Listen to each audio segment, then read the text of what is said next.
This is the unboxing video of the Donner Harmonic Square pitch shifter. Just came in the mail today.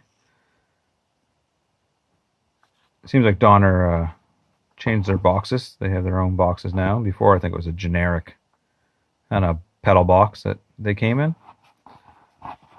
So these pedals don't have a battery compartment or power supply. You have to have your own power supply, which is kind of the standard with these micro-sized pedals. It's well protected in there. With the foam insert.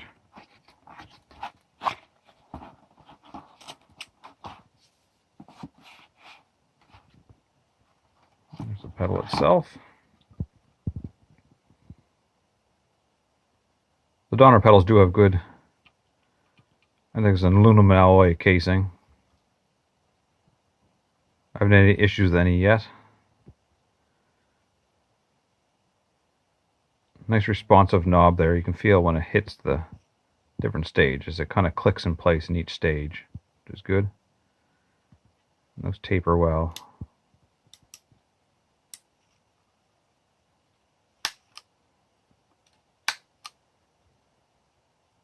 So it seems nice and sturdy.